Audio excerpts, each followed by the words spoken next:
Je suis pas technique, j'avais zéro contact dans l'écosystème entrepreneurial et je connaissais rien à la RH. Ok, challenging. J'ai fait 4 ans de conseil, je voulais changer de métier et mon premier réflexe a été d'analyser les profils de gens qui me ressemblaient, environ 500. Qu'est-ce qu'ils ont fait ensuite et donc qu'est-ce que je peux faire? Ça m'a pris des nuits, ça m'a pris des jours entiers et je me suis dit que justement la fonction RH, ça pourrait être intéressant si elle avait ces informations, non pas sur 500 profils de personnes mais sur plusieurs millions. Justly, c'est la première solution qui met le machine learning au service de la gestion du capital humain dans les grandes entreprises. C'est mettre les algorithmes au service des RH. Et donc ça permet d'accélérer la prise de décision sur l'évolution d'un talent par rapport aux offres disponibles dans l'entreprise. Quand j'ai eu cette idée, je me suis dit chouette, c'est super intéressant. Je vais commencer par essayer de le développer dans une entreprise et je vais voir si voilà, je vais essayer de me faire recruter pour développer ça. Donc d'abord, je suis allée rencontrer un grand groupe qui travaille beaucoup sur les parcours professionnels. Et là, le soir, je suis rentrée chez moi et je me suis couchée. Je me suis dit, mais qu'est-ce que tu fais en fait? Tu as toujours eu envie d'entreprendre et là, tu es en train de proposer l'idée pour te faire recruter quelque part. Maintenant, vas-y, lance-toi. J'ai créé l'entreprise fin 2013, mais j'ai été seule pendant 1 an. Et puis, je suis allée faire une démo chez un groupe. Je leur ai dit, voilà, ça c'est la solution. Bon, vous pouvez l'avoir dans 6 mois, le temps de déployer, etc. Est-ce que vous signez? Et donc, j'ai signé le pilote de la solution, il n'y avait pas une ligne de code. Et à l'époque, je pensais qu'en 6 mois, je serais capable de délivrer une solution qui fait du machine learning, des algorithmes, etc.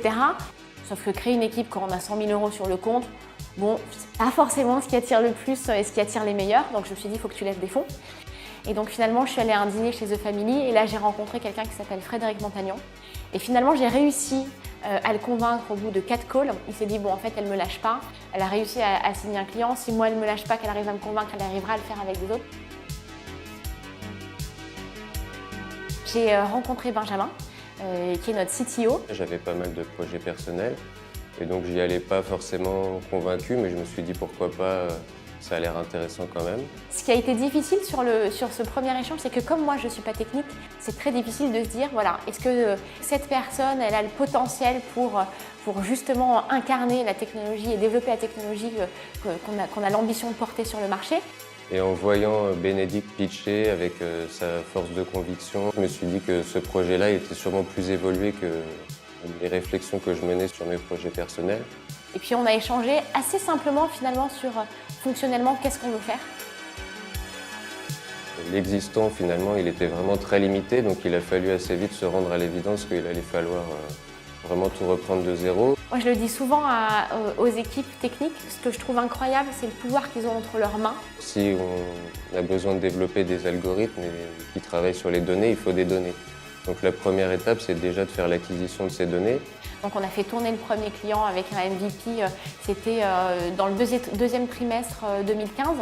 Et ensuite, donc, on a commencé à effectivement avoir des clients qui l'utilisaient et avec leur retour, essayer justement d'améliorer le produit. C'est une rencontre entre une nouvelle façon de voir les choses versus le monde conservateur qui est quand même très dominant encore aujourd'hui.